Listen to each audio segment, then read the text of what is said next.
Hello standard 9 मजमून उर्दू। किताब का नाम लाजवाब दुरख्ते हिस्सा 10 अफसाना इबरत। अफसाना निगार मुंशी प्रेमचंद। तो अफसाना इबरत हम पढ़ रहे थे और सफ़ा नंबर 7 की आखिरी लाइन बस जगह हो जाएगी। यहाँ तक अफसाना पढ़ चुके थे और इसकी तशरीह भी हो चुकी थी। अब हम आगे बढ़ते हैं। मुसाफिर और आप ही क्यों ना नीचे बैठ जाएं। जब दरोगा जी ने कहा कि सामान उतार दीजिए और नीचे बैठ जाएं, तो उसने कहा आप ही क्यों ना नीचे बैठ जाएं। इसमें कौन सी मशीखत मारी जा रही है। मशीखत यानी आप क्यों कर छोटे हो जाएंगे, आपकी कौन सी बुजुर्गी मुतासिर हो जाएगी। मशीखत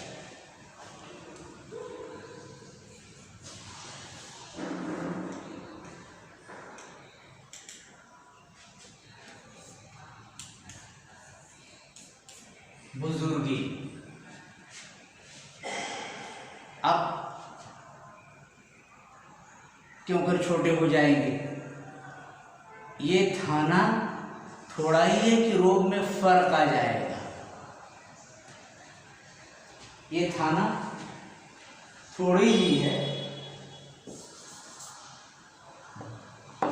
कि रोग में फर्क आ जाएगा।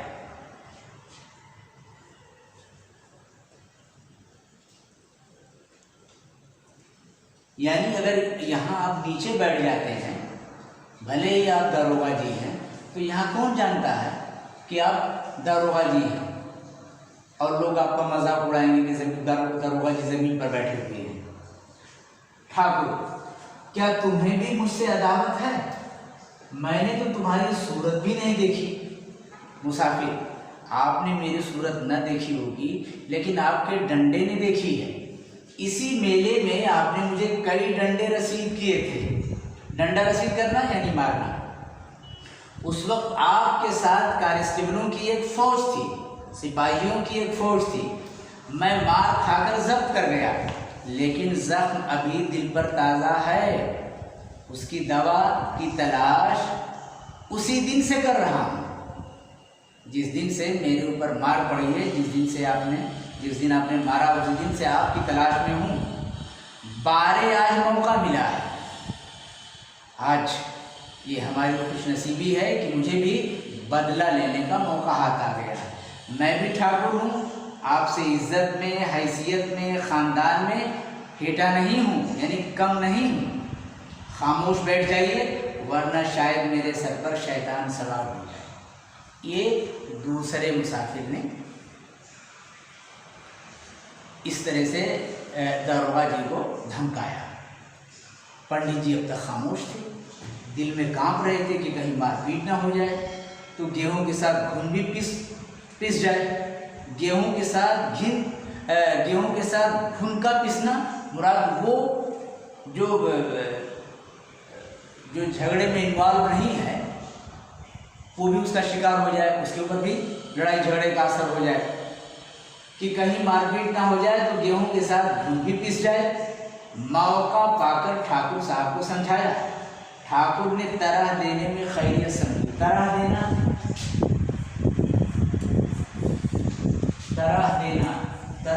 जो है नजरअंदाज करना।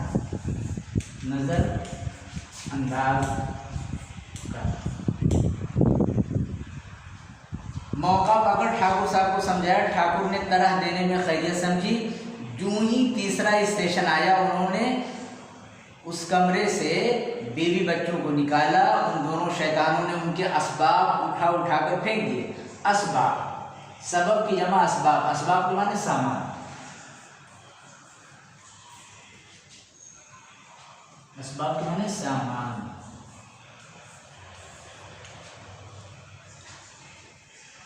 उन दोनों शैतानों ने उनके असबाब उठा उठा कर फेंक दिए। जब ठाकुर साहब गाड़ी से उतरने लगे तो एक ने उन्हें ऐसा धक्का मारा कि बेचारे औंधे मुंह प्लेटफॉर्म पर गिर पड़े। गार्ड से फरियाद करने दौड़े थे कि इतने में इंजन ने सीटी दी, जाकर अपनी जगह बैठ गए। और जब दरोगा जी उतरने लगे ट्रेन से तो ये दोनों मुसाफिर जो जिस डब्बे में बैठे हुए थे और जिनसे ये तकरार चल रही थी, जब दरोगा जी उतरने लगे तो पीछे से पुश किया और दरोगा जी ट्रेन से प्लेटफॉर्म पर गिर पड़े और उनको चोटें आई। अब वो शिकायत करने के लिए गार्ड की तरफ दौड़े। गार्ड कौन होता है? जो झंडी रखता है, एक हरी झंडी और एक लाल झंडी। लाल झंडी का इशारा गाड़ी के रुकने का होता है और हरी झंडी गाड़ी की चलने के लिए होता है। तो गार्ड से फरियाद करने दौड़े थे कि इतने में इंजन ने सीटी दी, जाकर अपनी जगह बैठ गए। क्या करें? आए फिर प्लेटफॉर्म पर जहाँ सामान सब रखे हुए थे वहाँ पर बैठ गए। उधर मुंशी बीजनाथ की इससे भी बुरी हालत थी। सारी रात जागते गुजर गई, जरा पैर फैलाने की भी जगह न थी। जेब में शराब की बोतल रख ली थी। हर स्टेशन पर स्टीम तेज कर लेते,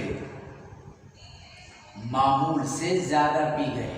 मामूल यानी रूटीन। और मुंशी जी शराब के आदी थे, शराब अपने साथ रखते थे और हर स्टेशन पर थोड़े वक्फे के बाद वो शराब पी लिया करते थे। और इस तरह से उनको एहसास नहीं रहा कि शराब कुछ ज़्यादा पी ली गई है, मामूल से ज़्यादा पी गए। एक तो शराब का नशा, उस पर जगह की तंगी, हाजमे में फतूर पड़ गया। फतूर माने गड़बड़ी, फतूर के माने गड़बड़ी,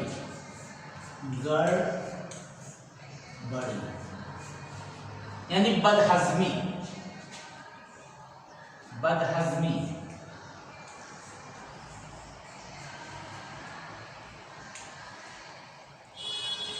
हाजमे में फतूर पड़ गया, यानी उनका डाइजेशन बिगड़ गया।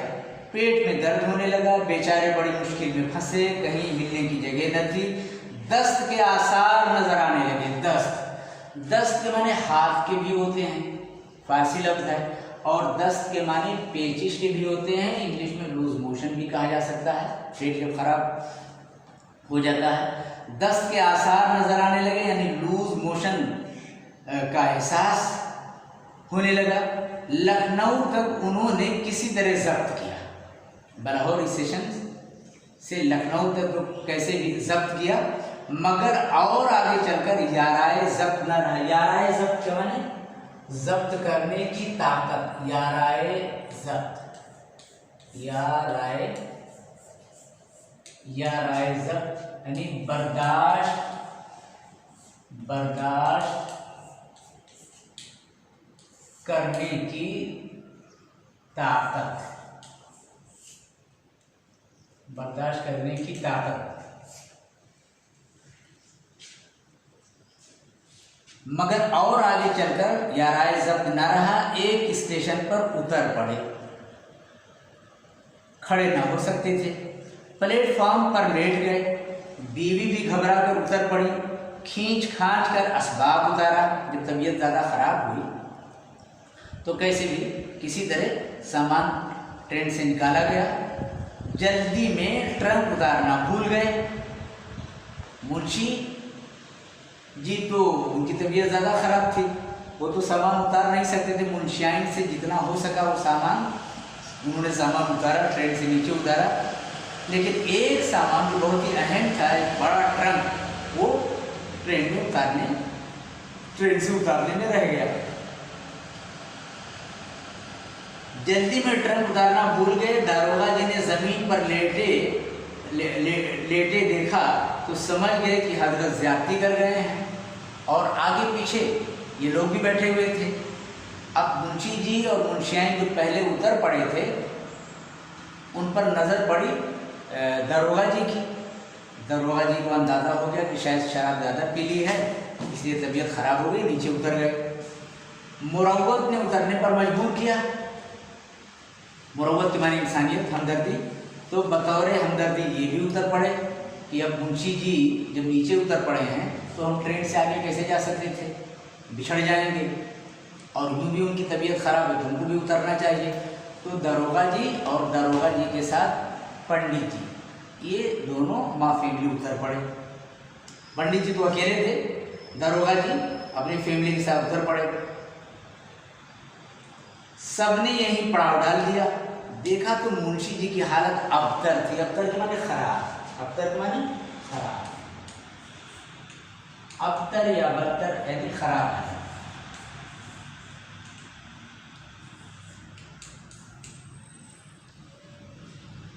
देखा मुंशी जी की हालत अबतर थी यानी खराब हालत थी, यानी उनकी हालत खराब हो गई थी।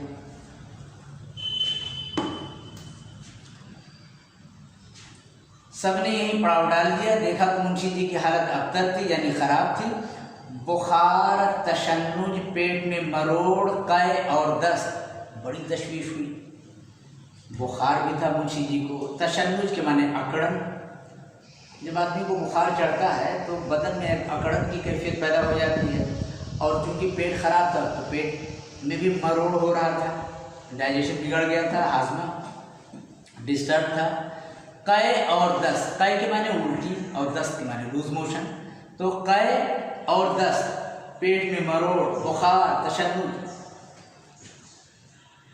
बड़ी तशवीश हुई। तशवीश माने फिक्र। स्टेशन मास्टर ने समझा हैजा हो गया है, और ये तमाम अलामत हैजे की होती हैं। हैजा बहुत ही मुहलिक, बड़ी कातिल बीमारी है, और इसमें होता है कि आदमी को उल्टी होती है, आदमी को कै होता है, पेट खराब हो जाता है। स्टेशन मास्टर ने समझा हैजा हो गया है, हुक्म दिया मरीज को अभी बाहर ले जाओ। अच्छा, और ये जो है मुताद्दी बीमारी है, छूत वाली बीमारी है, यानी अगर किसी को हैजा हो गया तो करीब के आदमी को भी वो मुतासिर कर सकता है, दूसरा आदमी भी इन्फेक्शियस हो सकता है। हुक्म दिया मरीज को अभी बाहर ले जाओ। दरोगा जी ने हरचंद मिन्नत समाजत की, हरचंद माने बहुतेरा। दरोगा जी ने अगरचे बहुत ज़्यादा मिन्नत समाजत की, इसरार किया कि मुझे, कि हम लोगों को स्टेशन के बाहर मत भेजिए, मगर उन्होंने एक नहीं, मजबूरन लोग मुंशी जी को स्टेशन के अहाते से बाहर एक दरख्त के नीचे लाए। लेकिन स्टेशन मास्टर ने कहा नहीं, यहाँ नहीं रह सकते, क्योंकि दूसरे मुसाफिर बीमार हो सकते हैं, ये पब्लिक प्लेस है, लोग आते हैं जाते हैं, ट्रेन से आते हैं उतरते हैं जाते हैं। मुंशियाइन रोने लगी। अब हकीम साहब और डॉक्टर साहब की तलाश हुई। वहाँ डिस्ट्रिक्ट बोर्ड का एक शिफा खाना था। पता लगा कि यहाँ करीब एक सरकारी हॉस्पिटल है, एक ज़िला का ज़िले हॉस्पिटल है। शिफा खाना के माने होते हैं, शिफा खाना यानी अस्पताल, शिफा खाना, शिफा खाना दवा खाना भी कहा जा सकता है, और अस्पताल के माने में भी अस्पताल और अस्पताल, और ये हॉस्पिटल ही से बना है अस्पताल। तो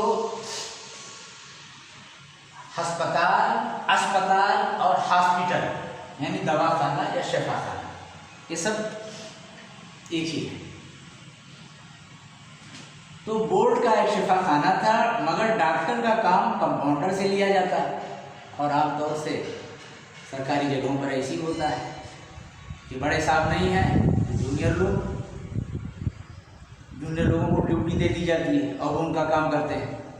डॉक्टर गायब, कंपाउंडर काम कर रहा है, मगर डॉक्टर का काम कंपाउंडर से लिया जाता है। स्टेशन के मुलाजिमों से मालूम हुआ कि डॉक्टर साहब भी बेल्हौर ही के रहने वाले हैं, जहाँ से ये लोग सब चले थे, पंडित जी, मुंशी जी, दरोगा जी। पता चला कि डॉक्टर साहब भी बेल्हौर ही के रहने वाले हैं। लोगों को तस्कीन हुई कि चलो गांव वाले निकले, अपने यहाँ के डॉक्टर साहब हैं तो ट्रीटमेंट अच्छा रहेगा, पैसे भी नहीं लगेंगे। दरोगा जी शिफा खाने की तरफ दौड़े, लेकिन दरोगा तो थे नहीं। कंपाउंडर से सारी कैफियत बयान की, सारी हालत, कैफियत तो मैंने हालत, कैफियत,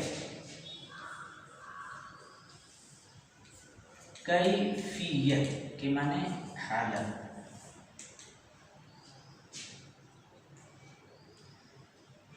कंपाउंडर से सारी कैफियत बयान की और कहा कि आप ज़रा चलकर उन्हें देख लीजिए। उनका नाम था चोखेलाल। कंपाउंडर जो बड़े डॉक्टर की गैर मौजूदगी में मरीजों को देखा करते थे, उनका नाम था चोखेलाल। रुखाई से बोले, रुखाई से बोलना यानी बहुत ही ड्राई स्टाइल में, बहुत ही तल्ख अंदाज में रुखाई से बोले, सुबह तक बाहर जाने का हुक्म नहीं है, हम नहीं जा सकते, हॉस्पिटल नहीं छोड़ सकते। दरोगा जी तो क्या मुंशी जी को यहीं ले आए? आप नहीं जा सकते, मरीज इस लायक होता कि आ सकता तो हम ज़रूर उसको लेकर, लेकिन अगर आप नहीं जा सकते हैं तो मजबूरन हम बुलाना पड़ेगा। तो कहिए तो हम कैसे भी मरीज़ को ले आए। चोखेलाल, आपका जी चाहे ले आए, ये आप पर डिपेंड करता है। यहाँ पर भी वही रुखाई से, यानी कोई दिलचस्पी नहीं दिखाई मरीज़ के देखने में। ठाकुर साहब ने दौड़ धूप कर एक डोली का बंदोबस्त किया। डोली आप जानते ही हैं, पुरानी फिल्में अगर देखी हैं तो डोली का मंजर, उसका नज़ारा भी आपने देखा होगा। दुल्हनें पहले ज़माने में एक गांव से दूसरे गांव में जब शादियां होती थी तो आमतौर से दुल्हनें डोली में जाया करती थी। पहले तो ज़्यादा ट्रांसपोर्ट का अच्छा इंतज़ाम नहीं था, अब तो गाड़ियां हैं, कारें हैं। ठाकुर साहब ने दौड़ धूप करके एक डोली का बंदोबस्त किया। मुंशी जी को लाद कर शिफा खाने लाए। जो ही बरामदे में कदम रखा, चोखेलाल ने डांट कर कहा, डोली नीचे रखो, हैजे के मरीज को ऊपर लाने का हुक्म नहीं है, अभी इन्फेक्शन फैलेगा, जरा फासले पर रखो, ऊपर नहीं। बीजनाथ बेहोश तो थे नहीं, आवाज़ सुनी, पहचान लिया, अरे ये तो चोखेलाल है। क्यों भाई, मुझे पहचानते हो? अब जब चोखेलाल ने डांट करके कहा कि ऊपर नहीं ला सकते, आवाज़ मानूस जानी पहचानी आवाज़ मालूम हुई मुंशी जी को, तो कहा ये तो चोखेलाल की आवाज़ लग रही है। चोखेलाल, जी हाँ, खूब पहचानता हूँ, आप अगर मुझे पहचानते तो मैं भी आपको पहचानता हूँ। बीजनाथ, पहचान कर भी इतनी बेमुरव्वत थी? मुरव्वत की माने इंसानियत, बेमुरव्वती यानी इंसानियत ना होना। आप पहचानते हैं फिर भी इतनी हैवानियत, इतनी, मेरी जान निकल रही है, देखिए मुझे तो क्या हो गया। चोखेलाल, देख लूंगा, मेरा काम ही क्या है, पहले फीस निकालिए। और ये बहुत सूखे अंदाज में, बहुत ही ड्राई, बहुत ही रुखाई के स्टाइल में दारोगा जी गुस्से से बोले, शिफा खाने में कैसी फीस जनाबे मन? जनाबे मन, जनाब के माने हुजूर, रिस्पेक्ट का लफ्ज़ है, और मन के माने मेरा, ये दोनों फारसी के अल्फाज हैं। दारोगा जी गुस्से से बोले, ये सरकारी हॉस्पिटल है, सरकारी दवाखाना है, यहाँ पर फीस कैसी? चोखेलाल, वैसी ही जैसी इन मुंशी जी ने मुझसे वसूल की थी। ये भी तो सरकारी क्लर्क हैं, और जब मैं इनके पास जाया करता था तो ये मुझसे वसूलते थे, तो आखिर वो क्या वसूलते थे? अब दरोगा जी ये नहीं जानते थे कि इन दोनों का मामला क्या है, इन दोनों के दरमियान का। चोखेलाल, वैसी ही जैसी मुंशी जी ने मुझसे वसूल की थी जनाबे मन। दरोगा जी, आप क्या फरमाते हैं? मुझे तो कुछ नहीं मालूम, ये आप क्या कह रहे हैं? अरे ये गरीब यहाँ क्या करने आए हैं, ये बीमार हैं, ये लेन देन की बात बाद में। दरोगा जी, आप क्या फरमाते हैं, ये गरीब यहाँ क्या करने आए? चोखेलाल, जी नहीं समझे, मैं बिल्कुल नहीं समझता। अब सुनिए कहानी आगे क्या है। मेरा वतन बेल्हौर है, वहाँ मेरी थोड़ी सी ज़मीन है, उसका लगान दाखिल करने जब तहसील में जाता हूँ तो मुंशी जी डांट कर अपना हक वसूल कर लेते हैं। यहाँ हक से मुराद रिश्वत। जब ये लगान देने के लिए चोखेलाल कहते हैं, जब मैं लगान अपनी ज़मीन का लगान देने के लिए जाता हूँ तो लगान तो भरता ही हूँ, उसके साथ कुछ और भी मुझे देना पड़ता है, जिसे मुंशी जी अपना हक समझ करके हमसे वसूल करते हैं। तो जनाब, कभी नाव गाड़ी पर, कभी गाड़ी नाव पर। कल तक हमारी मजबूरी थी, आज इनकी मजबूरी है। इस वक्त मेरी बारी है, मेरी फीस के 10 रुपए निकालिए वरना अपनी राह लीजिए। तो जिस तरह का मामला मुंशी जी ने मेरे साथ किया था, मुझसे रिश्वत वसूल करते थे लगान की अदायगी के बाद भी, तो कोई बात नहीं, भले ही मैं सरकारी हॉस्पिटल में हूँ, मेरा भी अपना हक चाहिए। और ये 10 रुपया उस वक्त की बात है जब 10 रुपये की अच्छी खासी कीमत थी, क्योंकि ये अफसाना आज से 50, 60, 70 साल पहले लिखा गया है। दारोगा जी ने मुंशियाइन से रुपए मांगे, तब उसे अपने बॉक्स की याद आई। बॉक्स यानी समझो बॉक्स जो है इंग्लिश का लफ्ज़ है। छाती पीट ली, रुपए उसमें रखे थे। दारोगा जी भी वाजिबी खर्च लेकर चले थे। वाजिबी के माने जरूरत है, वाजिबी।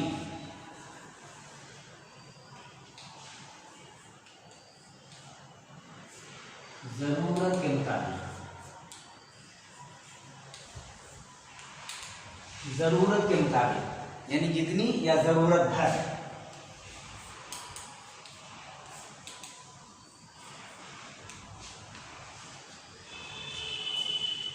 दारोगा जी भी वाजिबी खर्च लेकर चले थे। किसी तरह 10 रुपए निकाल कर चौकीदार की नजर की यानी दिए।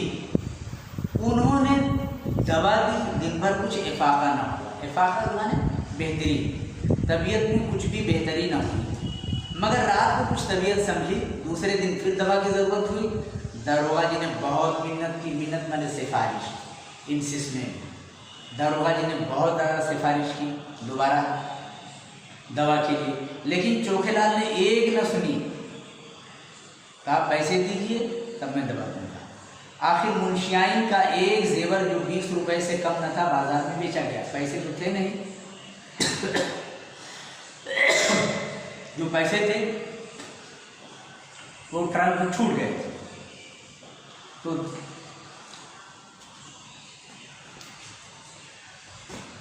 आखिर मुंशियाइन का एक जेवर जो 20 रुपए से कम न था बाजार में बेचा गया।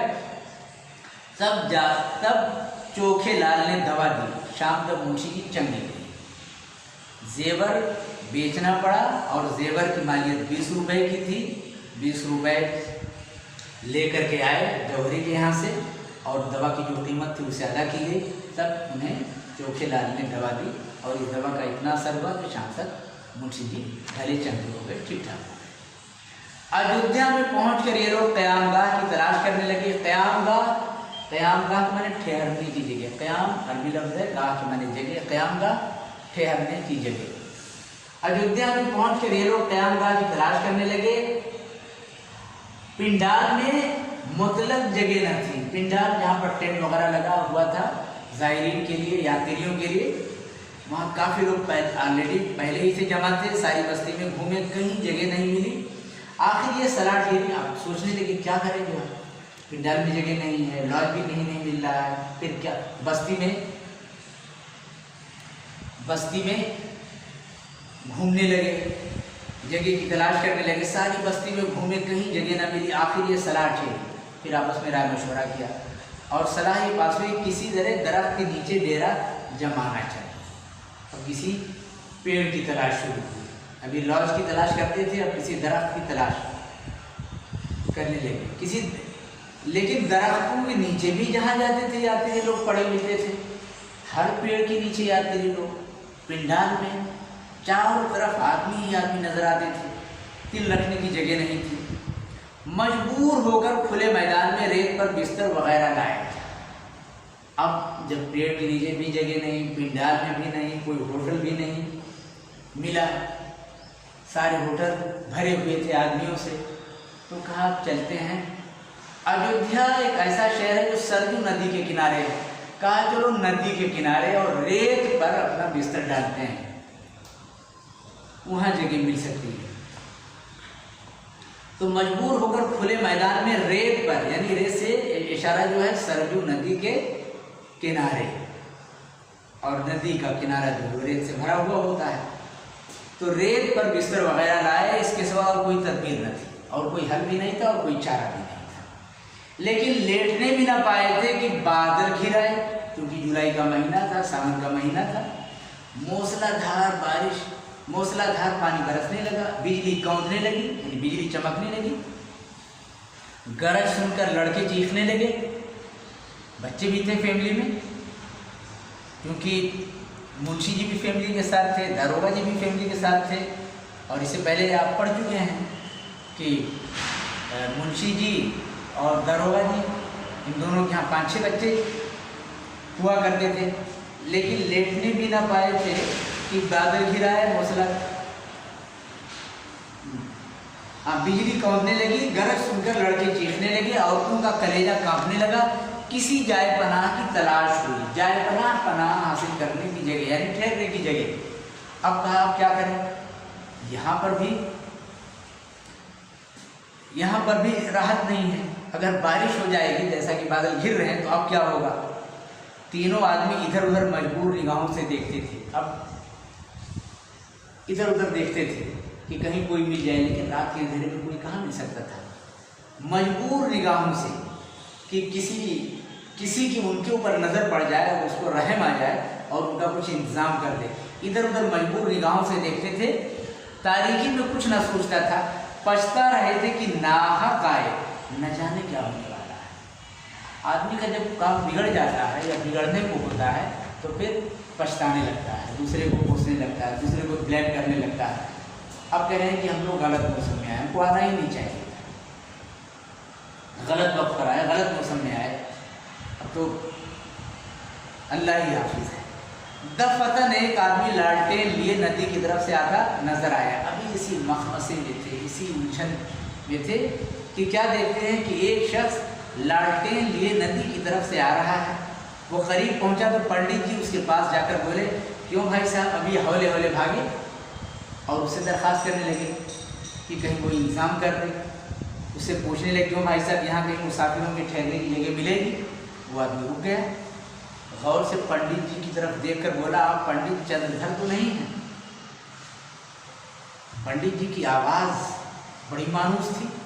उसको ऐसा, मुसाफिर को ऐसा लगा कि जैसे इस आवाज़ से मेरा पहले से वास्ता रहा है। और फिर वो अपने बचपन में डूब गया। अपने स्कूल के पीरियड का हमारे एक टीचर हुआ करते थे पंडित चंद्रधर, उनकी भी आवाज़ ऐसी ही थी। उसने कहा, कहीं आप पंडित चंद्रधर तो नहीं हैं? पंडित जी खुश होकर बोले, और पंडित जी खुश ये हुए कि यहाँ पर प्रदेश में कोई शनासा मिल गया, कोई जान पहचान का मिल गया और शायद अब बात बन जाए। पंडित जी खुश होकर बोले, जी हाँ, मगर आप मुझे क्यों कर जानते हैं? वो ठीक है, मैं पंडित चंद्रधर हूँ, लेकिन यहाँ मैं कहाँ रहने वाला, बलहौर का, और यहाँ आप मुझे कैसे जानते हैं? उस आदमी ने अदब से मुंशी जी के पैरों पर सर झुकाया और बोला, मैं आपका पुराना शागिर्द हूँ, मेरा नाम कृपा शंकर है। कहा, मैं इसलिए पहचानता हूँ कि मैं आपका शागिर्द रह चुका हूँ। मेरा वतन तो ये है, लेकिन मैं रहने वाला लेकिन मैं तो बलहौर का, बलहौर में आगे बात आ रही है। मेरा नाम कृपा शंकर है। मेरे वालिद कुछ दिनों बलहौर में डाक मुंशी रहे थे। डाक मुंशी यानी डाकखाने में कलर थे। मुंशी के माने कलर, डाक मुंशी यानी डाकखाने में कलर। उन्हीं दिनों में आपकी खिदमत में था। पंडित जी को भी फौरन याद आ गई। बोले, ओह तुम कृपा शंकर हो? उस वक्त तो तुम दुबले पतले लड़के थे, कोई 8-9 साल के हो गए। हाँ, अब मुझे भी याद आ गया कि एक लड़का जिसका नाम कृपा शंकर था, वो मेरा शागिर्द रह चुका है। अच्छा, तो तुम हो? तो बस आज इतना ही, आगे फिर इंशाल्लाह कहानी को आगे बढ़ाएंगे।